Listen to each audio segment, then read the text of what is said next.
Bismillahirrahmanirrahim. Assalamualaikum warahmatullahi wabarakatuh. Alhamdulillahi rabbil alamin. Wassalatu wassalamu ala asyrafil anbiya'i wal mursalin wa ala alihi wa sahbihi ajma'in. Subhanaka la ilma lana illa ma 'allamtana innaka antal alimul hakim.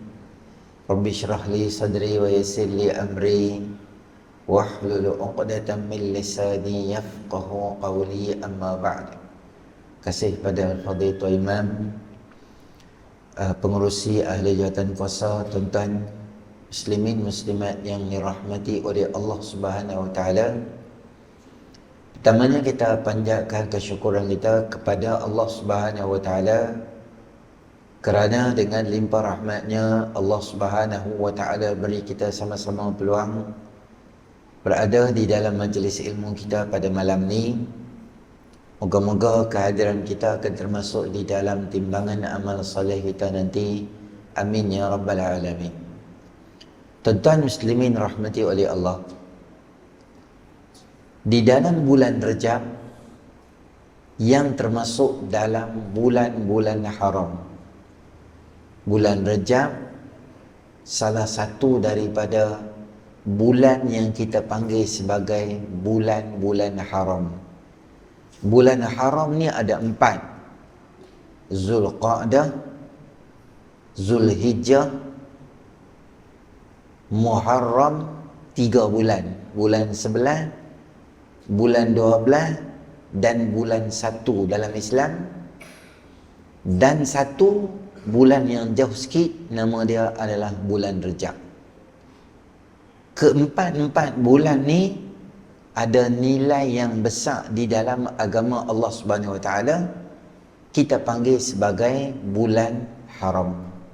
Kata Imam Baihaqi dalam kitab dia, wa baqiyat hurmatu syahrul hurum fi tad'ifil ujuri wal auzan. Bermula bulan-bulan haram itu mulia kerana Allah akan meningkatkan 2 kali ganda pahala kebaikan yang dibuat pada bulan-bulan tersebut. Demikian juga 2 kali ganda apabila orang buat dosa dan kesilapan. Jadi mai kuliah, mai ceramah di bulan Rajab lebih banyak di bulan-bulan haram lebih banyak pada bulan yang lain. Semayang fardu, semayang sunat, tasbih, zikir di dalam bulan Rajab lebih banyak pahala daripada bulan-bulan selain daripada bulan haram yang 4 tadi tu, tak termasuk daripada Ramadan yang lebih tinggi darjat dia. Termasuk semualah nama kata baik, zikir, tolong orang ke apakah, beroleh kebajikan. Sama juga. Tunggu ustaz mai ceramah tak mai, bulan lain pahala juga.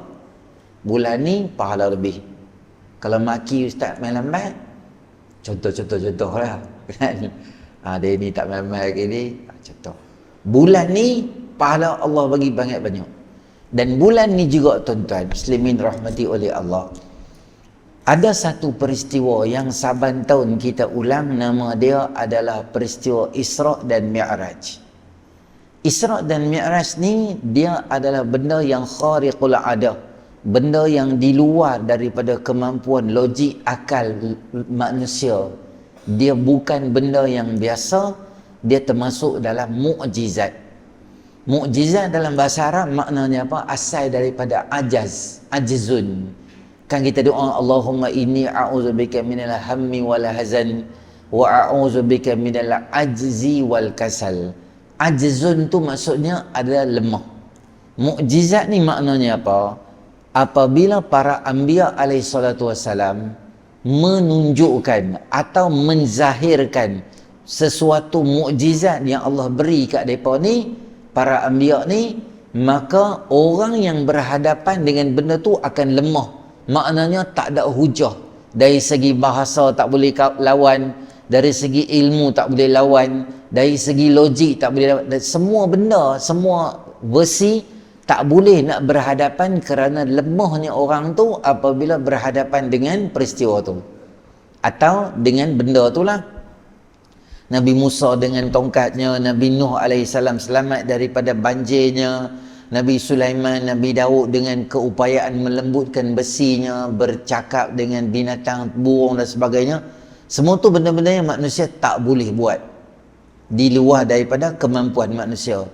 Termasuk juga Isra' dan Mi'raj, salah satu daripada mukjizat baginda Nabi SAW, yang mana yang berlaku ni di luar daripada kemampuan akal logik manusia fikir.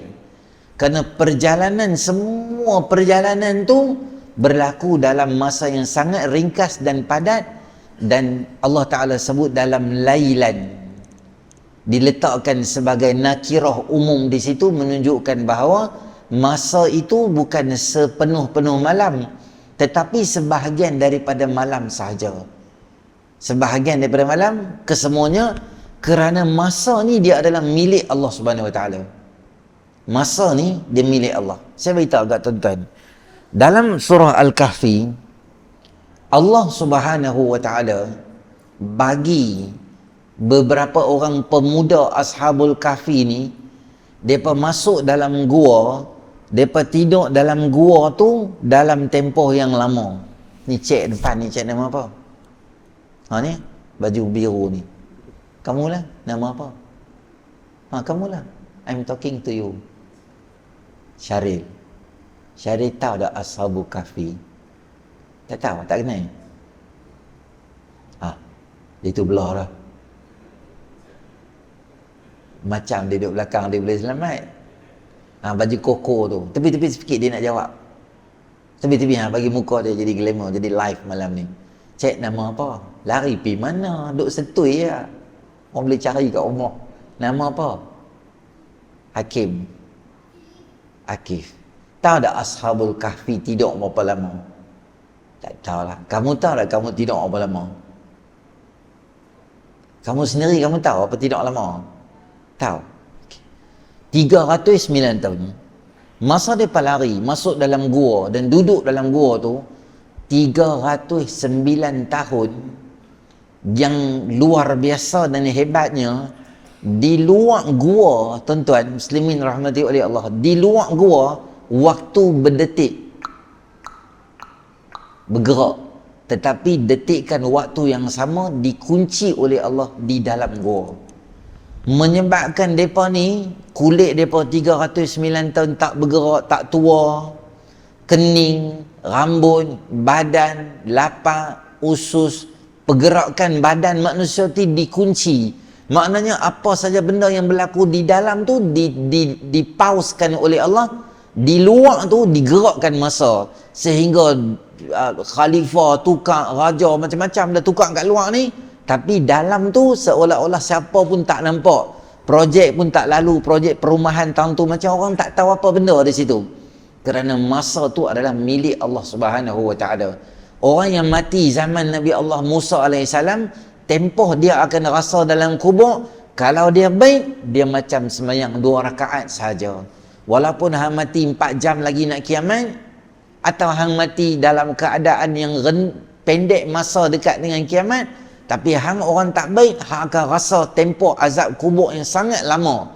Perasaan, masa, semua ni atas dalam genggaman Allah Subhanahu Wa Taala, Allah yang jaga. Maknanya apa dia? Perjalanan Isra' dan Mi'raj ini adalah dia termasuk dalam salah satu daripada mukjizat, kerana yang menjalankan baginda Nabi SAW adalah Allah Subhanahu Wa Taala. Bila Allah yang jalankan, makna tak ada sesuatu yang kita boleh persoal pada dia. Dia balik kepada nombor satu pada keimanan pada Allah Subhanahu Wa Taala. Kalau Allah nak, innama amruhu idza arada syai'an an yaqula lahu kun fayakun. Subhana man khazainuhu bainal kafi wan nun.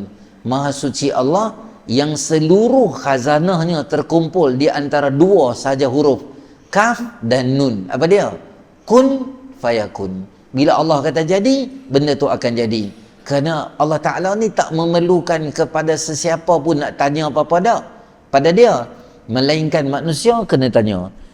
Baik, dalam peristiwa Isra' dan Mi'raj ni tuan-tuan, Saya akan ringkas dan ambil beberapa poin-poin penting yang boleh kita ambil sebagai ibrah dan pengajaran untuk kita pada malam ni.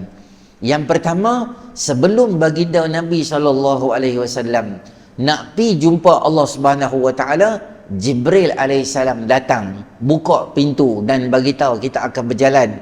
Dan proses yang pertama yang berlaku pada Nabi SAW adalah pembedahan dada, cuci dan sucikan hati Nabi SAW. Kata para ulama ketika mensyarahkan hadis Isra' dan Mi'raj, keikhlasan hati yang bersih, kalau kita nak jumpa Allah Subhanahu Wa Taala, maka hati kita tu kena bersih. Tuan-tuan, ramai di kalangan masyarakat kita hari ni yang dia ada masalah hati yang sangat besar. Dia tak boleh orang cantik pada dia, dia tak boleh orang kaya pada dia, dia tak boleh orang bahagia daripada dia tak boleh orang seronok daripada dia. Maka dia rasa ada kekurangan dalam diri dia, dia tak suka, dia benci, dia sihir.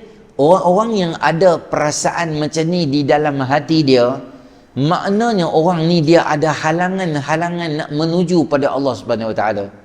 Banyak hari ni kalau kita tengok kawan kita buka perniagaan, kita seronok, kita doakan bagi dia boleh berjaya berniaga dia.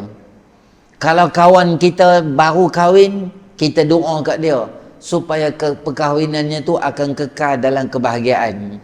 Kalau kawan kita buat benda yang baik, kita tumpang seronok. Tetapi kalaulah kita tengok orang kahwin ke, orang buka kedai, orang maju dalam perniagaan, isteri dia naik pangkat, suami dia naik pangkat, atau dalam bahagian dunia apa saja dia dapat, kita ada perasaan yang kita tak suka kat dia, maka hati kita ni ada masalah. Keikhlasan dalam hati kita tu boleh dipersoal balik. Maka ini benda pertama yang kita kena buang dan kita kena sucikan daripada hati kita. Semoga perjalanan kita menuju pada Allah Subhanahu Wa Taala ni, nak dekatkan diri kita dengan Allah Subhanahu Wa Taala, maka perjalanan tu dia akan cantik dan bersih. Bukan kata institusi lain. Kadang-kadang kita buat masjid pun orang jadi tu. Ahli jawatan kuasa masjid buat program, ahli jawatan kuasa masjid buat ceramah, ahli jawatan kuasa masjid buat sesuatu pengimarahan untuk masjid. Tetapi ada di kalangan orang dalam grup WhatsApp, taman ke, kampung ke, kawan-kawan ke, akan WhatsApp dalam tu dia akan cerita apa dia? Dia akan cari keburukan, dia akan cari kesilapan. Dia akan tengok tang mana yang dia nak cari pasal dengan orang, dia akan cuba cari pasal. Padahal benda tu dia tak buat pun. Kadang dia main masjid pun tak. Tetapi dia suka supaya kalau program tu tak jadi ke atau benda sajalah menyusahkan orang. Ada tak benda yang masyarakat? Ada. Sebab tu tuan-tuan muslimin rahmati oleh Allah, kena bersihkan hati kita daripada benda-benda yang lain. Saya kadang-kadang tuan-tuan pergi ceramah. Bila pergi ceramah ni, ahli jawatan kuasa pun kadang-kadang dia ramai abang ke masjid ni lah, masjid lain. Dia kata, ustaz, malam ni ustaz sampai, ustaz kena taruh betul-betul dekat jemaah, bukan dekat jemaah, dia kata kat orang kampung. Sebab orang kampung ni ada tak mau main semayang lah, malam ni kira ustaz taruh betul-betul ni, dia kata. Saya pun kata tak apa lah dia. Salahnya kita apa dia, bila kita buat sesuatu benda yang baik, ceramah ke apa ke, kita kena ingat apa, malam ni biar aku yang kena teruk kali, bukan orang lain. Sebab yang nak jadi baik ni aku tak mau orang lain jadi bagus, orang lain jadi elok, tapi dalam masa yang sama aku jadi tak elok.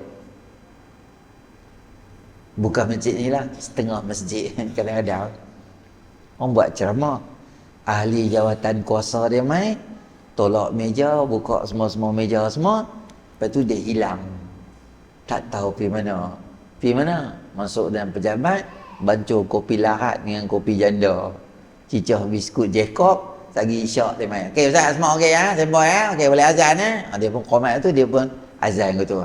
Apa benda pun dia tak tahu. Bagus aku ni, tak okey. Kita main ni, sebab tu kita nak tahu cari benda yang salah. Kadang kita main, bila kita rasa ceramah ke program-program agama ni kita rasa bukan untuk kita, untuk orang lain. Jadi bila kita kena tegur, kita rasa macam uish, tak betul ni. Jadi kita jadi marah. Ada sekali saya pergi ceramah tu, tapi awal pakcik tu duk azan. Sunnahnya azan, tuan-tuan, tangan ni buh dalam telinga, bila kita tutup, suara kita akan jadi kedap macam studio. Kita tak dengar apa benda. Jadi suara kita akan jadi kuat. Semata-mata suara, dia tak ada gangguan yang lain. Letak tangan dalam telinga. Kalau kita buat macam ni, boleh juga, tapi masuklah juga dalam tu. Kalau kita buat macam ni, depan sikit ni, tak tahulah. Kalau mungkin macam ni, mungkin dia sakit gigi, masa tu klinik kesihatan tak buka. Kalau dia depan sikit, tak tahu. Macam nak jadi typing dah apa semua. Sunnahnya apa? Letak dekat mana? Letak kat telinga. Bila saya sampai masjid, tengok Pak Haji tu duduk azan. Saya pun dalam ceramah tu, dalam duk cakap tu, teringat cakap lah pasal pakcik tu. Kata apa kat dia? Tak kata lah pakcik tu. Saya kata umum lah. Azan ni, kalau azan, buh tangan di telinga macam tu lah. Start pada bulan depan tu, saya tak nampak ada dia. Beberapa bulan. Saya tanya kat mereka, mana pakcik tu? Dia kata, Ustaz tahu tak? Hari last Ustaz dia main masjid adalah hari yang Ustaz tegur pasal Bilal tu. Lepas tu sampai hari ni tak main masjid lah. Saya kata awal, dia kata dia merajuk sebab Ustaz tegur dia. Tuan-tuan tengok poin dia. Sebab bila kita main masjid, kita ingat kita dah bagus. Bila kita main masjid, kita ingat kita dah okey. Sebab kita ingat ceramah ni untuk orang lain. Patut ceramah ni untuk kita. Sebab kita ni siapa boleh tegur? Isteri boleh tegur dekat rumah? Tak boleh tegur. Isteri boleh tegur? Tak boleh. Kita isap rokok dulu kan. Sebelum kahwin isap rokok. Lepas tu isteri kata, abang berhentilah isap rokok. I janji dengan you, nanti dah kahwin, I berhenti isap rokok. Tuan-tuan, saya nak abang ranjau. Dia tak nak berhenti, pemburuh besar ya. Dia habak nak berhenti, takkan berhenti. Apa lama dah kahwin? 40 tahun dah menikah, haram. Dia takkan berhenti. Satu rokok pun dia takkan berhenti. Jadi isteri nak tegur tak boleh. Anak-anak nak tegur. Bagi bom jangkau habis lah.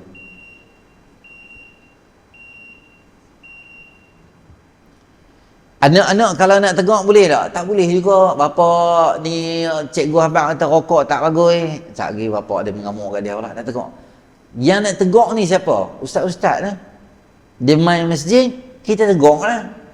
Boleh mana tak boleh. Tak pernah lagi sejarah ustaz main tegur kat masjid, ustaz kena baling kursi tanpa law. Kot masjid tuan-tuan jadi masjid pertama tak tahulah. Tapi setakat lah duk pergi, dia tak kata apalah. Teguran sebab benda tu dah tegur. Kadang ustaz-ustaz tegur ni, dia bukan satu benda apa. Kadang dia jadi kasar sikit, kadang dia jadi lembut sikit. Ada orang kita kena katuk baru dia jalan kerja. Ada orang dia habaq biasa pun dia boleh dah. Maka style ni macam-macam, style ustaz-ustaz ni. Maka kita main, duduk, dengar apa benda yang baik, kita boleh ambil. Kalau dalam hati kita masih ada perasaan-perasaan yang tak baik, rasa diri tak boleh ditegur, ada rasa diri tak boleh dinasihati, maka kita nak menuju pada Allah Subhanahu wa taala tu, dia ada sangkut sikit, tak boleh dekat diri dengan Allah Subhanahu wa taala yang sangat rapat dekat diri dengan Allah Subhanahu wa taala. Tuan-tuan muslimin rahmati oleh Allah Subhanahu wa taala, baginda Nabi sallallahu alaihi wasallam setelah dicuci dan Nabi sallallahu alaihi wasallam dibawa satu tunggangan yang khas, yang tunggangan tu daripada buruk. Kalau tuan-tuan tengok kadang-kadang di kedai-kedai ataupun di internet, di Google dan sebagainya, dia akan bayangkan buruk ni kepala dia macam perempuan sampai ke leher dia, dan badan belakang ni dia campur dengan kuda, atau dia macam nak main macam kuda lah. Belakang tu, kepala tu adalah kepala tu kepala manusia, kepala orang perempuan. Saya tak tahu di mana dapat benda tu, dan kita pun tak tahu sejauh mana. Bukan, fakta tu tak betul. Kalau ada gambar-gambar macam tu dekat rumah, tuan-tuan tolong buang dan tuan-tuan tolong turunkan. Kerana tu seolah-olah merendahkan martabat Nabi SAW, seorang perempuan, kepala separuh badan dengan tu. Itu bukan fakta dia.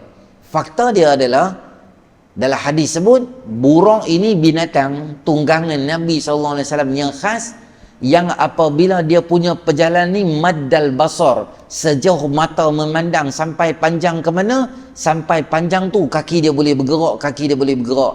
Maknanya jalan dengan cepat dan laju. Demikian kenderaan Nabi SAW. Tapi walaupun pakai kenderaan yang hebat, walaupun menunggang binatang buruk yang sangat hebat, Nabi SAW tak ada sombong di dalam diri Nabi SAW. Dalam Syama'il disebut, ada seorang perempuan yang dia ni fi aqliha syai', ada sesuatu di akal dia. Rawi tak berani habaq lah dia tu macam gila ke, macam tak. Sebab dia sahabiah, orang yang jumpa dengan Nabi, beriman dengan Nabi, fi aqliha syai', maksudnya ada benda lah di kepala dia ni. Kadang macam cakap pun tak apa tepat, tak apa terus macam tu. Dia jumpa Nabi SAW, dia kata saya ada benda nak cakap dengan kamu. Nabi duduk tepi jalan, dengar dia punya luahan perasaan dia. Maknanya Nabi layan. Orang bagi kat aku hadiah yang berjumpa, hadiah kecil-kecil, orang jemput aku ke mana saja aku akan pergi. Itu tawaduk baginda Nabi SAW. Kita kalau orang panggil kenduri kahwin, tengok dulu lokasi. Kalau belah pulau tu, cari tabung haji ke, balai rakyat Dewan Patani ke, jalan Patani yang sedap-sedap, catering sempoi-sempoi kita sampai ya. Kalau kenduri bawa flat, kenduri celah-celah kampung, sewa kemah dewan ke tu, jemputlah kenduri kahwin lah, kita kata tengoklah sempat aku mai lah, malah layan. Maknanya dalam hati kita ni ada benda yang syok, ada benda yang tak syok. Kita cari benda-benda yang syok sahaja. Ini sebenarnya kena buang di dalam hati kita, yang ada sombong di dalam hati kita. Sebab sombonglah iblis, dia dilaknat dan dikeluarkan daripada syurga. Aba wastakbara wa kana minal kafirin. Dia enggan, dia kufur pada Allah Ta'ala. Sebab apa? Wastakbara, sebab dia sombong, kata Allah Subhanahu Wa Ta'ala, dia keluar. Maka sifat itu, sifat mazmumah yang pertama yang berlaku di langit adalah sombong. Sombong adalah dosa hati atau mazmumah yang pertama yang berlaku di langit, sehingga Allah Ta'ala turun mai iblis ke muka bumi ni disebabkan dosa dia sombong, tak boleh tengok orang senang, dia rasa diri dia kemas, dia rasa diri dia hebat pada orang. Maka ini yang kita nak ambil daripada Isra' dan Mi'raj, supaya jangan ada di dalam hati kita perasaan aku lebih bagus pada dia ni, aku lebih kemas pada dia ni, aku lebih masuk syurga awal pada dia ni. Sebab kita hak main semayang ni tuan-tuan, belum tentu diterima oleh Allah Subhanahu Wa Ta'ala. Cuba kita angkat dalam ramai-ramai ni, siapa yang boleh confident dan confirm habaq, ustaz semayang maghrib saya diterima oleh Allah? Tak boleh. Saya dan tuan-tuan tak berani habaq. Siapa boleh habaq? InsyaAllah ustaz, Ramadan saya tahun lepas saya puasa tu, semua tu Allah dah terima dah. Kita tak boleh habaq tu. Sebab tu bila kita main semayang, perkara pertama kita buat selepas kita bagi salam apa dia? Adalah istighfar pada Allah. Sebab apa istighfar? Saya bukan buat dosa, saya berdiri belakang imam, saya semayang, saya duduk di masjid. Sebab apa saya kena istighfar?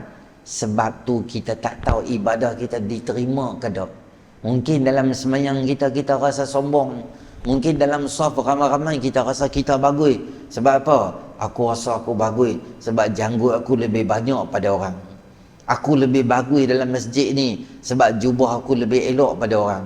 Mungkin aku pakai yahanana, rida, akulah lebih bagus pada orang. Kita tak mau perasaan kita lebih hebat dan lebih bagus. Perasaan tu, perasaan mazmumah yang dicela di dalam syarak. Nabi SAW walaupun naik tunggangan yang sangat hebat, tetapi Nabi tak ada sifat sombong pada Allah Subhanahu Wa Taala. Demikian Nabi SAW sampai ke Palestin, di Baitul Maqdis di Palestin. Sampai di situ ada dua riwayat. Riwayat yang pertama menyebut bahawa Nabi SAW sembahyang dengan semua Nabi-Nabi di Masjid Aqsa. Ada satu lagi riwayat menyebut Nabi SAW sembahyang setelah balik daripada Isra' dan Mi'raj. Dah habis Mi'raj dah turun, baru Nabi SAW sembahyang dengan para anbiya. Kerana setiap kali Nabi SAW naik ke langit, sampai ke pintu yang pertama, kata Allah Ta'ala, wa futihatis samaa'u fakanat abwaba, dan dibukakan pintu-pintu langit, dan di langit itu ada pintu, kata Allah Ta'ala. Maksudnya, dia spesialnya di Palestin tu tak tahulah, mungkinlah satu-satunya jalan untuk menuju ke langit itu adalah merujuk kepada bumi Palestin tu, naik di atas itu tempat yang naik jumpa Allah Subhanahu Wa Ta'ala. Jadi setiap langit tu ada nabi-nabi yang duduk. Sebab apa ada nabi-nabi yang duduk? Sebab dia ada kaitan dengan peristiwa sebelum berlakunya yang kita panggil Isra' dan Mi'raj. Isra' Mi'raj ni tuan-tuan, dia senang aja tuan-tuan ingat, berlaku disebabkan Allah Subhanahu Wa Ta'ala nak beri sedikit, nak tenangkan hati Nabi SAW apabila dua figure yang sangat hebat yang bantu kerja dakwah Islam yang meninggal dunia, yang nama dia Khadijatul Kubra bintu Khuwailid, isteri Nabi SAW, dan juga Abu Talib, pakcik Nabi SAW, meninggal dunia. Depa dua orang ni lah yang cover Nabi SAW kalau apa sahaja berlaku. Beberapa kali geng-geng Quraisy ni depa mai jumpa, wahai Abu Talib, bagi tahu Ustaz dekat anak menakah hang, tolonglah jangan buat kerja Islam, dia sakit ke dia tak sihat ke dia tak ada duit ke dia nak markah lawa-lawa, kami cari bagi kat dia ada masalah apa. Dua kali depa pernah mai jumpa, tetapi Abu Talib bila cakap dengan Nabi SAW, macam Nabi ni tak apa layan, macam Nabi SAW tak layan, semangat dakwah yang tinggi, sehingga Abu Talib kata, tak apalah Muhammad, hang buat je, aku akan backup kamu. Jadi mereka nak pukul lebih-lebih pun. Abu Talib ni dia ada jawatan, macam bahasa kita, esko kerajaan negeri lah, macam ahli majlis lah, macam orang yang ada jawatan dan orang yang dikenali. Mereka tengok, aku kalau tak fikir panjang, aku tengok Muhammad ni kecil besar. Tapi duk fikir kalau aku pukul dia, jadi isu pula, dia ni dengan esko pula, ada jawatan pula, orang kenal pula. Disebabkan pakcik ni dia jadi banyak kali fikir sangat lah. Bila adanya Abu Talib yang cover baginda Nabi SAW, dia rasa macam depa macam berat, macam susah sangat nak pergi ke depan, nak belasah. Dan juga yang jadi sayap kanan dan kiri Nabi SAW, nama dia adalah siapa dia? Namanya adalah isteri Nabi SAW, Khadijatul Kubra. Khadijah ni Nabi sayang sangat dekat dia, sebab Khadijah ni adalah orang yang pertama beriman dengan Nabi SAW. Daripada perkongsian hidup itulah lahir semua anak-anak Nabi SAW. Ketika orang semua tak suka, Khadijah lah orang yang jaga, belai, bagi moral support dekat Nabi SAW. Masa Nabi balik mai dalam keadaan menggeletak, takut tu, Khadijah kata tak apa. Dia cerita semua benda baik menyebabkan jadi tenang. Khadijah jasa dia. Tuan-tuan, bila meninggalnya Khadijah radhiyallahu ta'ala anha ni, Nabi SAW punya kuat ingatan terhadap Khadijah. Kata Aisyah, setiap kali Nabi sembelih kambing ke, ada lebihan daging dekat tangan, Nabi akan kata, pi bagi dekat kawan baik Khadijah. Bukan Khadijah aja Nabi ingat, kawan-kawan baik dia pun suruh bagi. Sebab hampa kawan dengan isteri aku sayang sangat dekat isteri aku, tak tahu nak tunjuk macam mana aku baik dengan isteri aku ni, bagi. Sehingga satu peristiwa, datang orang ke rumah Nabi SAW, ketuk. Nabi lari, Nabi nak pergi buka pintu. Sebab apa? Sebab ketukan tu, tahu siapa main? Adik Khadijah radhiyallahu ta'ala. Ketukan tu dia macam ketukan yang sama yang Khadijah kalau ketuk, macam tu bunyi dia. Punyalah Nabi sayang ni, sampai Nabi SAW setiap gerak-geri ketuk pintu pun Nabi boleh ingat. Kira Nabi suka kongsi dengan Aisyah. Nabi kata, aku dengar, kalau bahasa kita mudah macam ni, Aku dengan Khadijah ni, kalau kami pergi market, kami lalu jalan ni. Kalau kami pergi malam-malam, makan malam-malam, kami makan kedai ni. Duk cerita pasal pengalaman dengan Khadijah kepada Aisyah radhiyallahu ta'ala anha. Sehingga Aisyah kata, bahasa kita mudah habaq, tak payahlah duk ingat kat dia lah. Dia pun tak ada lah, pun dah berumur lah, sudah lah. Tapi cara Nabi balas balik, Nabi marah, tinggi suara, Nabi kata jangan hang banding hang dengan dia, sebab ketika orang tak suka siapa tak beriman, dia beriman. Nabi ulang tu lah, anak-anak aku semua lahir pada perkongsian hidup dia. Aisyah kata, sejak daripada aku tengok reaksi Nabi SAW bila aku cakap pasal Khadijah, aku dah buat keputusan, aku takkan boleh menandingi sayangnya Nabi kepada Khadijah. Dalam hati Nabi ada satu ruang permanen yang aku tak boleh kacau. Ruang dalam bilik Nabi tu sayang dan cinta kepada Khadijah radhiyallahu ta'ala anha. Tuan-tuan, bila ada isteri, bila ada Khadijah, bila balik-balik ni ada orang yang boleh luahan perasaan. Kalau kita sedih, balik cerita Abu Jahal buat macam ni, Abu Lahab buat macam ni, cerita dekat isteri. Orang geng-geng psikologi ni tuan-tuan, dia habaq, kalau ada masalah, kita pendam masalah tu tak bagus.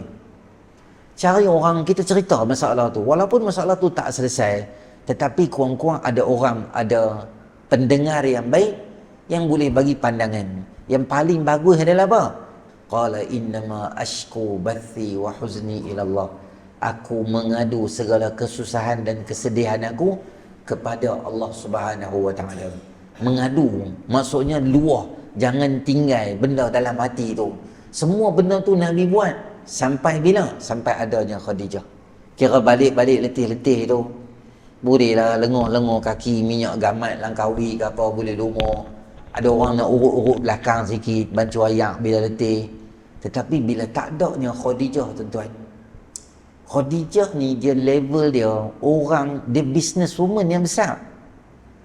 Tuan-tuan bayang, masa dia duduk di Mekah zaman tu, dia punya bisnes bukan bisnes ada shop lot dalam, bukan dia ada booth di dalam shop lot pasar raya, bukan. Dia bukan sewa depan rumah dia, bukan. Dia punya bisnes worldwide. Dia ada kapal, dia ada staff dia meniaga di luar negara, niaga ke Syam.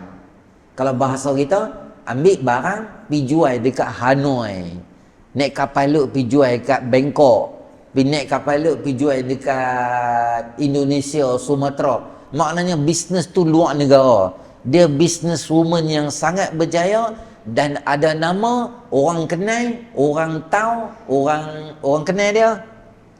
Kalau dia ada, orang jadi macam susah nak buat jahat. Katalah contoh, Nabi SAW duduk di hujung sana, geng-geng Arab Quraisy duduk di sini, mereka dah jumpa lah. Mereka kata, dah Roger kawan-kawan lah, bulang grup WhatsApp, weh jom aku dah jumpa dah Nabi, aku dah jumpa dah Muhammad, jom kita pergi belasah dia, bawa kayu hoki lah, rantai semua siap dah. On the way lalu tang ni, di tengah-tengah ni katalah duduk tepi tu, Khadijah lalu. Ni tangan ni, senti ni kira nak pergi tumbuk lah, nak pergi rimbuk lah. Hari ni 2 dalam 1 lah. Sama ada Muhammad kena atau aku kena. Macam tu lah. Bila Khadijah radhiyallahu ta'ala anha lalu, punya besar penghormatan orang Mekah ketika itu pada Khadijah. Tangan ni boleh turun balik. Alah, Khadijah lah pula lalu tangan ni. Nanti lah lain kali pula kira lain lah.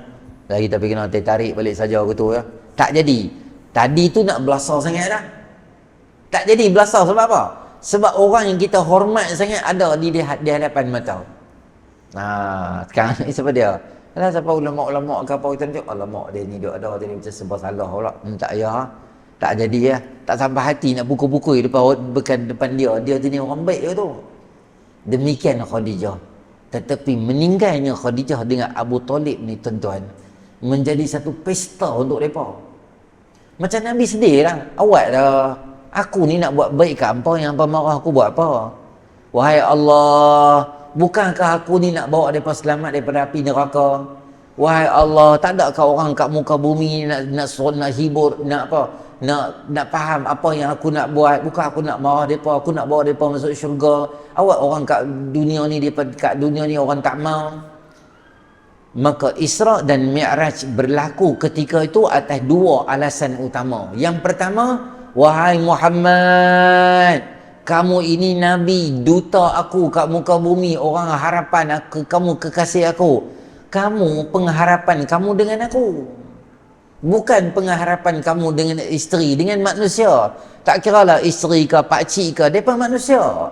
Hang punya fokus adalah aku, sebab aku yang akan beri pada kamu segala kekuatan. Seolah-olah Allah nak ajak pada kita, orang yang sandak pada manusia atau sandak pada duit atau sandak pada benda lain, jawatan dan sebagainya, sandaran tu tak kukuh. Satu hari sandaran tu akan hilang. Hari ni tuan-tuan, saya bagi contoh dekat tuan-tuan. Ada orang dia jogging, dia letih sangat tu, dia pergi sandak. Dia pergi sandak kat mana? Satu dahan pokok, yang pokok tu nak reput dah. Dia sandak, maka pokok tu reput, jatuh, luka habis di badan dia. Ada seorang lagi, dia lari jogging, dia jumpa tiang, dia jumpa tembok tu baru simen, tak siap lagi. Dia pergi sandak di tembok tu, jatuh tembok tu, luka teruk dia. Ada seorang lagi, dia lari jogging, dia letih, dia cari tiang yang besar macam ni, yang kukuh, dia sandak di tiang tu. 3 sandaran oleh 3 orang. Sandaran pertama, pokok yang rapuh. Sandaran kedua, tembok tak siap lagi. Sandaran ketiga adalah tiang yang kukuh. Makna apa analogi saya nak bagi kat tuan-tuan? Dalam hidup ni tuan-tuan, ada masa kita lari, kita akan letih, kita akan penat dalam hidup kita. Tetapi kalau kita silap, kita pergi sandak dengan duit, sebab kita rasa duit tu boleh selesai semua masalah kita. Sebab ada duit banyak, lebih banyak senang kita dapat. Jadi kita usaha cari pulun duit sampai lupa pada Allah Ta'ala, sebab kita rasa duit tu boleh bawa ketenangan. Tetapi akhirnya sandaran kita tu adalah sandaran yang palsu, kerana duit tak kena mengena dengan ketenangan. Berapa ramai yang ada duit yang banyak, yang mati dalam keadaan yang hina. Ada di Jepun dululah tuan-tuan, tengok di internet. Saya ingat 2000 awal, sebelum 2005-2004, dia pemilik pasar raya macam Giant, macam Tesco sini, ada banyak kan setiap negeri, macam Maidin macam tu lah, banyak. Dia duduk di tengah-tengah mall dia, HQ yang paling besar sekali. Dia pegang pistol, duduk di situ. Kira Datuk besar lah, Datuk Tan Sri, macam-macam lagi lah kalau bahasa kita di Malaysia ni. Tapi dia Jepun, millionaire duduk di situ. Polis, bomba, Jepang, Jepun semua duduk lah. Orang ramai pegang telefon semua, jangan bunuh diri apa semua. Tak tahu apa masalah dia. Duit banyak, tepang bagi. Otak ni mendidih, perkecil-kecil jatuh kat tengah-tengah tu. Padahal dia kaya, padahal duit banyak. Bila hati ni dia salah sandak, dia rasa duit tu boleh selesai. Duit tak boleh selesai. Dan duit ni tuan-tuan, dia tak akan pergi ke mana. Kata Nabi SAW, law anna bana adama utiya wadiyan mil'an min zahabin la ahabba an yakuna thaniyan. Law u'tiya thaniyan la ahabba an yu'tiya thalithan. Wala yasuddu jawfu bani Adam illa turab, atau kama qala sallallahu alaihi wasallam. Andai sekiranya anak Adam diberi satu lembah yang penuh dengan duit, dengan emas, dia akan kata, alangkah baiknya kalau aku ada lembah yang nombor 2. Lembah ni macam stadium lah, penuh stadium ni emas. Dia akan kata, kalau aku ada nombor 2 lagi syok. Dapat dah nombor 2, dia akan kata, kalau kau ada nombor 3 lagi syok. Dan tidak ada sesuatu yang boleh menghilangkan keinginan anak Adam ini kecuali apabila pasyak disumbat di dalam mulut dia dalam kubur, kata Nabi SAW. Maknanya sandaran pada duit ni dia tak ke mana. Dia perlu, tetapi bukan matlamat sehingga dia melupakan kita pada Allah Ta'ala. Disebabkan cari duit ni sampai lupa nak semayang, sampai lupa nak mengaji, sampai banyak benda-benda keluarga pun tak terabai gitu je. Sandaran yang salah. Ada orang sandak dia nombor 2 tadi apa dia? Sandak dengan perempuan. Dia ingat dengan ada perempuan, dengan berzina boleh selesaikan masalah dia. Berlaku dalam tempat kita ni lah. Jual sendiri, berlakon sendiri, jual kat orang, jadi figure pula. Sekarang ni orang-orang yang mempromosikan penzinaan, dia pula menjadi figure. Sekali buat live bawah tu, stay strong brother, we love you. Saya pun nak jadi macam jam buat loading. Pahal yang kau ni, macam bagi semangat kat dia untuk teruskan perzinaan pula. La ilaha illallah Muhammad Rasulullah. Sandak tu sandak yang salah. Dan orang yang sandak yang paling tepat sekali pada dia, sandaran yang paling kukuh, sandaran pada Allah Subhanahu Wa Taala. Bila sandak di tiang yang kukuh, dia tak akan rebah, dia tak akan pecah, dia tak akan reput dan dia tak akan rosak bila sandak pada Allah. Sebab tu dalam peristiwa dalam kehidupan kita hari ini, apa saja benda kita main, mula-mula kita balik pada Allah Subhanahu Wa Taala. Kalau tak ada, tuan-tuan muslimin rahmati oleh Allah, kita akan tengok ramai masyarakat kita hari ini beralih tumpuan daripada benda yang lain, sehingga menyebabkan Allah tu kosong di dalam hati dia. Itu Allah ajak kita dalam Isra, supaya Nabi SAW tumpuan dia bukan pada manusia, pada Allah. Yang kedua, untuk hiburkan Nabi SAW. Dia sedih untuk gembirakan hati orang. Hari ini tuan-tuan menjadi sunnah, kata Nabi SAW, ahabbul a'mali ilallahi ba'dal faraidhi idkhalus sururi fi qulubil mu'min. Amalan yang sangat disukai oleh Allah selepas daripada amalan fardu, semayang, puasa, wajib, semua ni Allah suka. Selepas border bawah pada benda-benda fardu ni apa dia? Menggembirakan hati orang Islam. Menggembirakan hati. Sama ada yang gembirakan tu, kita gembirakan hati isteri kita, menggembirakan hati anak-anak kita, kita tolong orang dalam kesusahan.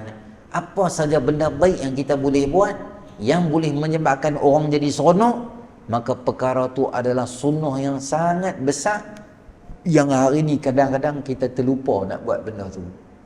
Ada benda yang kita boleh ringankan orang, ada benda yang kita boleh mudahkan orang. Kita jangan susahkan orang. Orang berurusan dengan kita, kita ada jawatan, kita mudahkan urusan orang.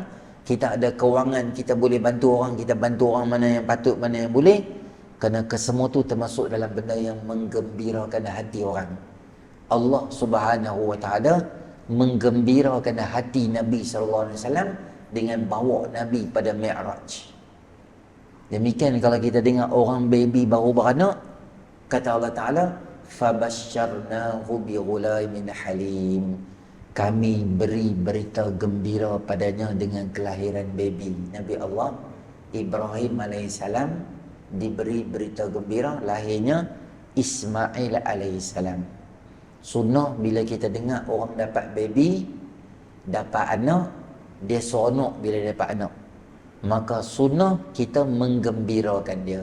Tahniah, dia buat dalam grup WhatsApp taman kita, alhamdulillah isteri saya telah berjaya selamat melahirkan baby kami yang ketiga dengan selamat. Doakan keselamatan orang semua dekat bawah tu. Tahniah, insya-Allah selamat. Kami doakan baby bagus apa semua. Saya cakap ada seorang dia buat kat situ, dia kata bukan yang beranak dah tahun lepas. Tu nama dia Mangkuk Ayun. Betul. Tak boleh cakap macam tu dengan orang. Baby kat dia beranak setahun 14 kali pun isteri dia. Tak boleh beranak. Baby kat dia bukan beranak minta duit mak menekah buat loan. Dia beranak, dia dapat rezeki, tu rezeki dia, anak dia akan doa kat dia. Kita, Allah pun bagi berita gembira. Yang meresahkan orang buat apa? Dia kata tu, anak orang tu kecil lagi dah, beranak pula. Tak dandan hang ni. Dia boleh bulan grup WhatsApp macam tu pula. Walaupun hang rapat dengan dia, hang PM lawak kawan-kawan tu lain lah. Boleh pun dengan umum macam tu. Tak kena macam tu tuan-tuan. Gembirakan orang. Dia seronok, kita buat sesuatu bagi gembirakan dia. Walaupun bagusnya kadang-kadang gembirakan hati isteri. Bukan tunggu birthday je. Bila-bila lah kita pergi mana-mana, beli mana-mana barang, beli bagi kat dia, dia seronok dapat hadiah tu. Dan isteri bila suami beli barang, macam tu lah suami kadang-kadang dia bukan pandai kan nak beli-beli barang ni, kasut dia tak apa pandai. Dia janganlah tunjuk muka macam benci sangat ke benda tu kalau suami beli. Suami beli kain kat dia, nak buat kain lah, nak buat baju ke apa ke. Dia kata kain apa, colour macam orang tua-tua dia ni tak pandai. Itu kawan tu lah dengan khusus lari keluar pisah dengan tak pandai apa semua. Katalah bagi satu benda yang menyeronokkan dia, suami, isteri, anak. Benda-benda tu dia adalah satu benda yang boleh menyebabkan orang jadi seronok, termasuk dalam sunnah Nabi SAW. Baik. Maka dihiburkan Nabi SAW bila naik jumpa Nabi Musa, jumpa Nabi Yusuf. Semua Nabi-Nabi yang Allah letak tu maknanya ada sebab dia. Jumpa Nabi Musa AS untuk apa? Untuk bagi tahu supaya wahai Muhammad SAW, ni Nabi Musa. Jumpa Nabi Adam. Nabi Adam tanya, siapa tu? Ini adalah Muhammad SAW. Selamat datang pada anak yang soleh dan Nabi yang soleh. Nabi Adam seorang je kata anak dan Nabi. Semua Nabi lain kata marhaban bi nabiyyin soleh. Selamat datang pada Nabi yang soleh. Jumpa Nabi Musa AS. Sebab apa Allah letak Nabi Musa dalam 124,000 para anbiya AS? Ada 25 Nabi yang kita wajib kenal. Tapi tak semua Nabi yang ada dalam 7 Isra' dan Mi'raj ada sebab dia. Pertama Nabi Musa, antaranya Nabi Musa AS. Sebab apa? Sebab Nabi Musa AS adalah Nabi yang paling banyak teruk kena sama dengan Nabi dalam rangka untuk buat kerja dakwah ni. Nabi Musa kena teruk. Nabi Musa AS berhadapan dengan umat dia. Umat dia pun sama juga macam Arab Quraisy ni, lagi bebal. Apa dia berkata? Wahai Musa, kami tak akan beriman pada kamu selagi kami tak tengok Tuhan direct depan mata kami. Bok mai Tuhan tak tang ni, kami buat settle lah senang lah. Kami malai lah cerita cakap lah. Nabi Musa AS tinggal saat 40 hari. Tinggal Nabi Harun AS Samiri. Apa dia buat? Dia cari gelang-gelang emas yang ada dekat Bani Israel, perempuan ni semua. Dia lebong, dia buat macam ijil, macam anak lembu yang kecil, yang ijilan lahu khuar, macam ada suara. Kata Hamka dalam tafsir dia, sebenarnya bukan dia buat keluar suara, tapi dia pandai buat lubang di depan mulut dia dan dibuat lubang di beberapa bahagian di belakang dia. Apabila angin main, dia dempak, dia orang dengar bunyi tu macam ada suara. Padahal dia tu adalah angin atas kebijaksanaan Samiri yang buat tu. Dia bukan hebat pun. Nabi Musa AS kata kat mereka, Allah baru je selamatkan hampa daripada Fir'aun. Hampa sendiri tengok laut terbelah. Fakana kullu firqin kattaudil azim. Setiap belahan macam gunung yang tinggi tu. Manusia katalah besar ni. Ni manusia besar ni. Belahan tu sampai atas tu, air laut tu. Manusia besar ni. Depan mata hampa tengok Fir'aun mati. Laut yang sama kita selamat, laut yang sama Fir'aun mati. Allah dah buat hebat kat hampa dah. Yang hampa pergi sembah berhala ni sebab apa? Oh, bebai. Umat Nabi Allah Musa AS buat kat dia macam-macam. Apa dia ketika Nabi Musa AS ajak mereka masuk Baitul Maqdis, dia berkata apa? Musa, hang pergilah dengan Tuhan hang pergi perang. Kami duduk sini dah habis hang beritahu kami masuk. Kamu pergi dengan Tuhan kamu. Jua ya. Kalau bahasa Filipina, ni hang pergi Tuhan hang semua. Malai kami ngau macam orang tak ada orang tu dah settle ni, kami sekolah kami cari kami pergi macam tu level juh. Umat Nabi SAW ada buat tu? Ada. Wa qalu lan nu'mina laka hatta tafjura lana minal ardi yanbu'a.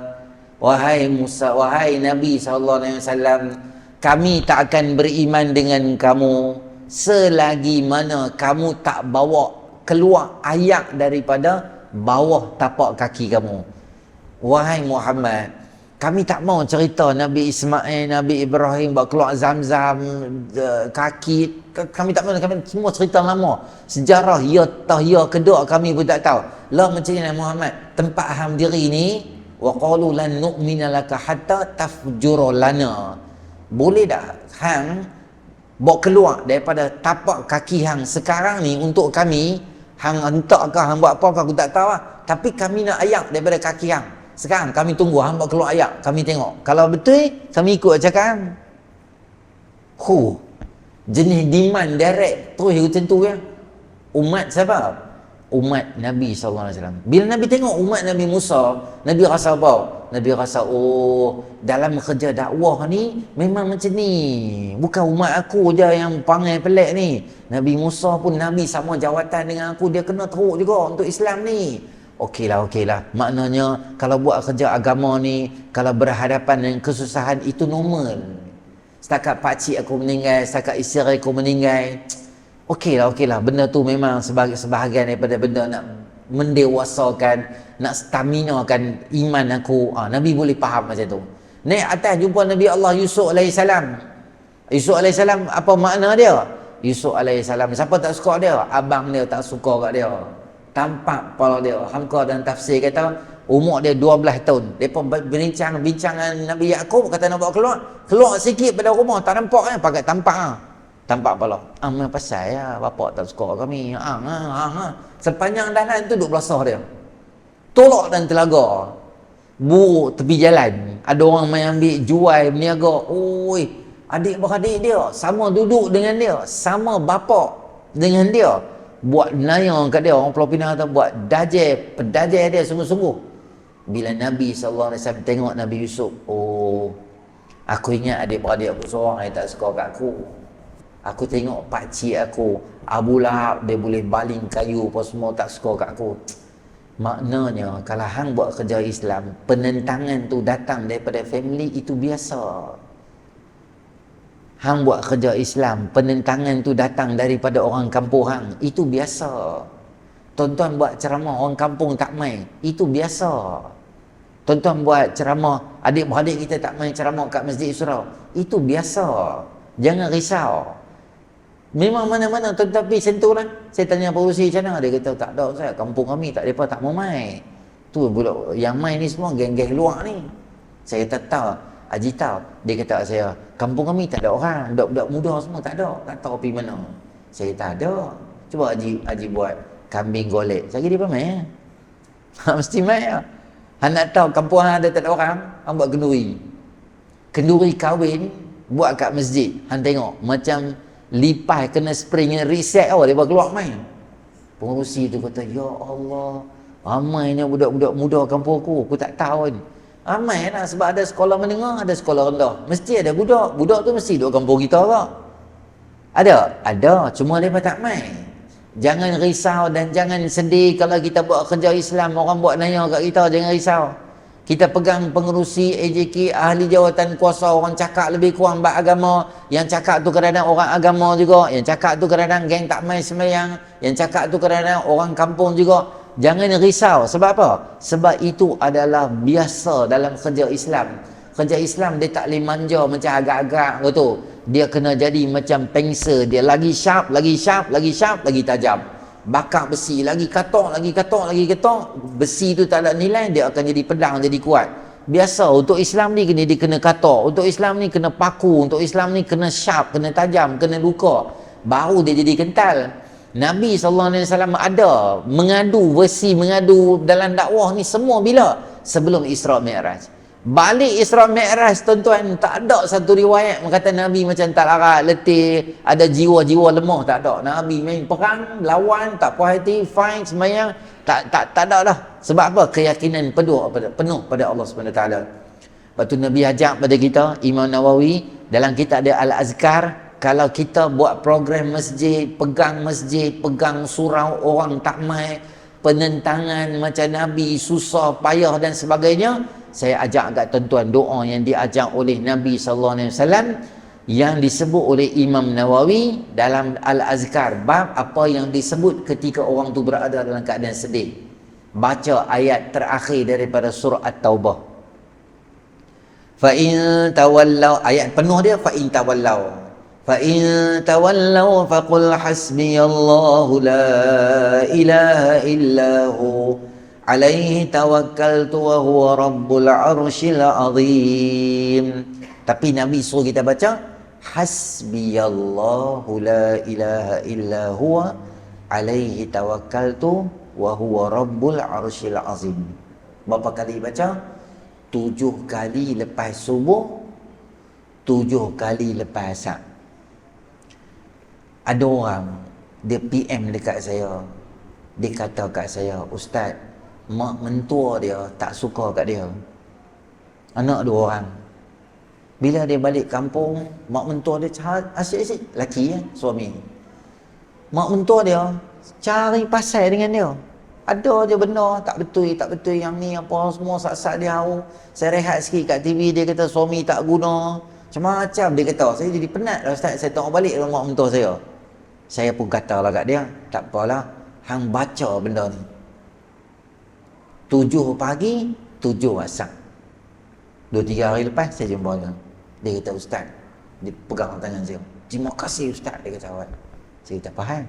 Dia kata, "Ayat yang Ustaz bagi tu saya selalu baca." Tu jadi apa?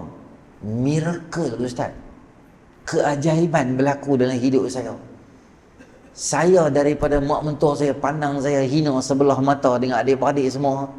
Sekarang ni bila saya balik kampung, ada saja benda yang menyebabkan orang jadi kagum dan rasa macam respect, rasa macam hormat. Tak ada dah dia cakap lebih kurang kat saya ni. Saya pun jadi seronok dah. Saya kata ayat apa? Ayat tu lah hasbiyallah, dia kata. Dia baca ayat ni. Ayat ni ada dekat mana? Surah At-Taubah. Tuan-tuan senang macam ni. Buka surah Yunus juzuk 11. Surah Yunus tu di belah kiri. Dia ada dekat ayat terakhir 127 ke 129 ke 128 je tu. Di bawah sekali ni ayat terakhir. Dia kanan di bawah, atas surah Yunus. Kalau tuan-tuan buka surah At-Taubah nak cari ujung lambat, cari awal surah Yunus, reverse belakang satu ayat tu ada. Sedih, susah. Sekarang ni kan serabut macam-macam. Alah, gaji tak cukup, rumah tangga jadi tak bahagia, rasa macam semak dada, anak cakap lebih kurang dengan kita, anak baru darjah 4 melawan cakap, anak baru tingkatan 2 tak bagi telefon, dia mengamuk maki kita 8.2 kilo, padahal kita mak dia, kita bapak dia. Kita sedih dengan perbuatan isteri kita. Ada benda yang sedih berlaku dalam hidup kita tak? Ada. Maka baca doa ni. Bila Nabi SAW jumpa semua Nabi-Nabi yang diletakkan oleh Allah SWT, maka Nabi SAW ni macam ketat balik, Allah perketat balik skru dakwah tu. Kerja Islam ni bagi kejap, bagi kemas balik. Maksudnya apa?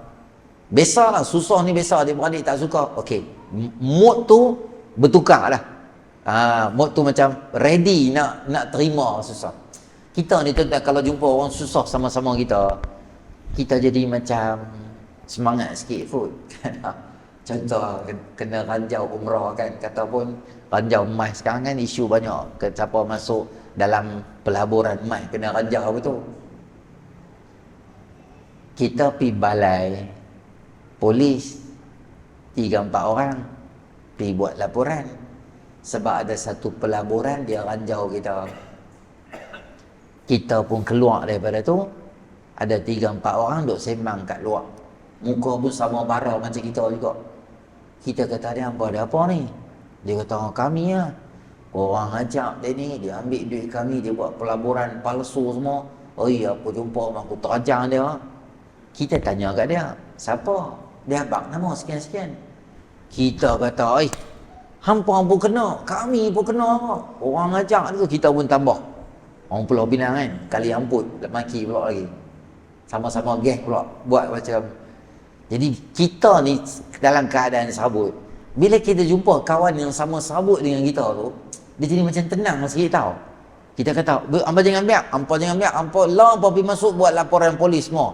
Ui, dia pergi buat laporan polis. Balik dia bagian tu, buat guru WhatsApp tentu kak, buat admin.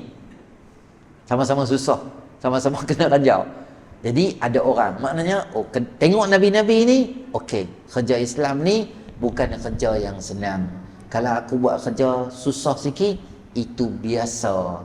Nabi SAW balik pada Isra' dan Mi'raj, Nabi balik dengan fresh, dengan satu suasana yang baru, dengan semangat yang baru, dengan macam kita kata apa, visi dan misi tu macam perkemas balik. Macam tu bahasa kita. Untuk kerja dakwah tu, Isra' Mi'raj banyak bagi benda yang kuat pada Nabi SAW. Baik, mandakan masa yang tak banyak, saya cakap tuan-tuan satu dua benda lagi. Antara benda penting yang Nabi SAW singgah adalah ketika berada di Masjidil Haram dan Masjidil Aqsa. Perjalanan Nabi SAW nak bertemu dengan Allah Ta'ala, nak ambil perintah sembahyang 5 waktu tu, singgah di 2 masjid, Masjidil Haram, Masjidil Aqsa. Menunjukkan bahawa kita ni, kalau dalam rangka atau era kita nak dekatkan diri kita dengan Allah, kita tak boleh tinggal masjid. Masjid ni kena mai selalu. Dengar azan Allahu Akbar, Allahu Akbar, kita mai sembahyang. Subuh ada, mai subuh. Zuhur, Asar, Maghrib, Isyak, semua waktu kita mai. Kita nak tahu kampung tu, orang kampung tu dia macam bagus tak bagus, kita tengoklah jumlah kehadiran sembahyang. Kalau main kuliah macam ni, program agama penuh-penuh macam ni, macam tuan-tuan mai, kita yakin bahawa orang kampung tu semua bersatu hati, dan orang kampung tu bagusnya orang lah. Kau sebab ada makan. Kata kami saja ya Ustaz, raja Ustaz, malam ni ada ration baiknya kami main ya. Malam-malam esok tak ada Ustaz dengan Tok Imam lah, kami malai layan lah. Tu tak dia, tuan-tuan main lah. Larat hari-hari pengurusi nak buat makan kat bawah, mampu dia pun jadi kurus je tu. Tu kata sembahyang Jumaat, Masjidil Haram pun tak lepas tau. Main kita, ada ceramah kita main tu, kita pun bukan pandai dengan bab agama ni, adalah sikit-sikit belajar macam tu. Jadi banyak benda yang kita masih ketinggalan, kita bawa main diri kita, agama kita dengan masjid lah. Tak utamanya, saya nak abang kata tuan, ceramah ni berjaya tahu bila? Bukan malam ni. Malam ni saya tak kira berjaya lagi. Saya bagi KPI kat tuan-tuan, indikator dia apa dia? Adalah esok subuh. Kalau esok subuh tuan-tuan boleh main macam ni, main sembahyang, maknanya tuan-tuan telah berjaya buat Isra' dan Mi'raj tu berjaya. Tapi kalau esok slipper yang sama, motor yang sama, muka yang sama je mai, hak muka baru tak mai sebab kena kari ayam apa semua malam ni, merah lena terus, roti menggali, cicah kari daging semua, dia lena terus, maka Isra' Mi'raj kita bungkus kat tepi nyawa dia. Tak berjaya. Kena mai. Kami mai Ustaz, kalau kami ada kempen subuh seramai Jumaat, baru kami mai. Dan masalahnya Jumaat pun tak ramai. Macam mana nak kata subuh ramai? Tak apalah, kempen kita mai lah. Tak kempen pun kita mai lah. Larat kempen tiap hari. Kempen adalah orang buat makan-makan sikit kan. Jadi tak apa, saya cadang kat tuan-tuan, kalau kita bagi makan dekat jemaah dengan dalam usaha kita nak tarik orang mai sembahyang semua tu, tak apa, bagus. Tu satu benda yang baik. Ni budak-budak mai sembahyang, ada masjid bagi RM3, ada RM2 duit raya, duit sekolah bagi RM5 ada. Boleh ya Ustaz? Boleh, tak apa, kita galakkan mereka main sembahyang supaya mereka rasa dekat dengan masjid surau. Ada masjid bagi hadiah, dia sedia macam buku kan. Budak-budak main sembahyang tu tanda. Cukup 10 kali dapat beg sekolah. Cukup berapa kali ke dapat hadiah apa-apa ke. Jadi dia nak dapat, dia tak amount yang besar. Mungkin dia pergi sebor, mungkin dia pergi sekala, mungkin benda-benda yang boleh bagi encourage dia untuk main sembahyang, boleh buat tak? Boleh. Tapi yang besar-besar ni macam mana Ustaz? Masjid mana itu dia buat bagi motor. Siapa main sembahyang subuh dapat motor sebiji. Oh, bagus tak? Boleh main? Boleh bagi. Motor second tak apa, motor baru tak apa. Bagi insya-Allah. Duit tuan-tuan jangan risau, sekali dia main balik Kita bagi, Allah hantar main ganti balik. Motor main sangat Ustaz. Motor main sangat, bagi berapa lah. Orang kampung kita ni tak gaduh motor. Hang si lemak dengan TO pun okey dah. Dia main saja seronok sembang gitu kan. Kita gunalah idea apa-apa untuk tarik orang ke masjid. Dan terakhir, bila main masjid ni semayanglah tuan-tuan. Itulah benda yang besar dalam Isra' dan Mi'raj, nak bawa orang ke arah sembahyang. Kita hak lelaki, sahabat, mainlah semayang dekat masjid dan surau. Masjid surau ni tuan-tuan, dia terjaga tomak ninah kita. Tomak ninah kita terjaga. Kalau tidak, tomak ninah kita tak jaga. Saya beri contoh. Adik ni lah, ni adik yang pakai baju hijau tu. Panggil pakai kopiah tu. Tu. Cek. Macam ni. Saya tunjuk contoh kat tuan-tuan. Bila kita semayang dekat rumah, saya tengok dia tomak ninah tu maksud dia apa? Dia berhenti sebentar. Tapi ramai yang bila dia semayang, contoh dia rukuk, dia berhenti kan? Tapi badan dia tak berhenti, dia macam bergerak-gerak macam tu. Lepas tu dia pantui naik terus. Macam tu nama semayang dia bungkui. Dia tak okey. Sami Allahu liman hamidah. Okey. Bila dia kata Sami Allahu liman hamidah, tangan dia macam ni. Dia tak berhenti tangan dia. Lepas tu dia sujud terus. Maksudnya dia tak ada tomak nina. Rukuk dia buat macam ni. Ada sini. Terima kasih pada model dan modul. Nama apa? Azif. Okey, terima kasih. Saya tuan-tuan tengok saya contoh.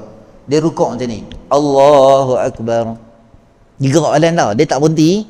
Tok Imam baca, lepas tu dia pantui naik balik. Sami Allah liman hamidah. Rabbana lakal hamd. Allahu Akbar, terus dia bantai terus. Dia tak berhenti. Biasa jadi macam ni kat mana? Semayang kat rumah. Semayang kat masjid dia tak akan jadi gitu. Sebab bila semayang kat rumah, kita nak cepat. Kita kalau kita semayang kat rumah, kita tak baca ada surah ghairil maghdubi alaihim waladdallin tu on the way lah. Amin pun kira mujur aku baca amin. Aku banyak kerja malah layan aku je. Ghairil maghdubi alaihim waladdallin. Amin. Amin tu sini lah. Surah kan tak baca. Kita surah malam sikit. Dia tak baca surah kan tak baca. Cucak Fatihah pula. Habis dah. Habis Assalamualaikum, Waalaikumsalam. Lempar sejadah, lompat atas katil, tidur balik. Subuh. Jadi gitu tak? Jadi ya, gelak tu dia tu. Kalau tuan-tuan main semayang dekat sini, katalah Tok Imam tu kalut dia nak pergi satu tempat pun, dia hanya akan potong dekat wirid sahaja. Paling-paling tak ada, surah dia baca pendek sikit. Dia tak akan semayang macam dia tu semayang tarawih 20 rakaat 8 minit. Tu kan semayang. Tu nama dia jebon. Tu exercise. 1, 2, 3, 8. 8 lagi. 1, 2. Tu kan semayang tu mengarut tu. Tenang. Dan orang perempuan, saya harap untuk Isra' Mi'raj ni, laki main semayang kat masjid. Senang dia hidup kita bahagia. Perempuan semayang awal. Zuhur azan 1:30, 1:30 tu ada dekat sejadah semayang siap-siap. Asar azan pukul berapa? On time semayang. Isyak, maghrib pukul berapa azan? Semayang. Kita tambah satu sunnah baru dalam hidup setiap kali datang peristiwa kebesaran Islam. Semayanglah Ustaz, selama ni memang kami semayang. Zuhur semayang pukul 3.45, Asar semayang pukul 6.55, semayang juga tu. Tapi semayang tu tak ada kualiti untuk cegah fahsyah dan mungkar. Semayang tu, dia tak ada kualiti yang kemas untuk cegah fahsyah mungkar. Tapi kalau nak semayang cegah fahsyah mungkar yang elok tu, dia kena ada ciri-ciri semayang yang betul baru boleh.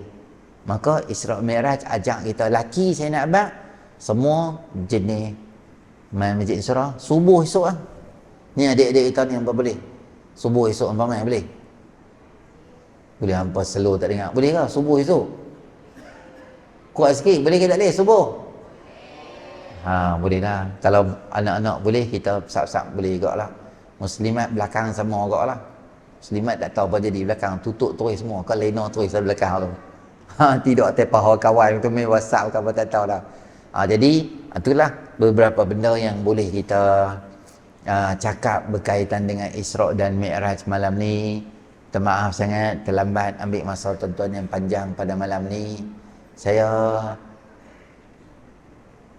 sangat rare dan saya pun tak tahu macam mana saya boleh terima jemputan hari bekerja di seberang. Saya jarang terima, saya rasa tak pernah lagi terima. Mungkin masjid tuan-tuan special. Saya dah ingat tak apalah kot dekat je. Dekat nama dia lekat tu. Jadi lambat dia tak bergerak tu. Mojok kat sini kalau dia Sungai Dua ke apa dia jauh lagi kan. Dia dekat je tak apalah. Dekat pun lambat tak.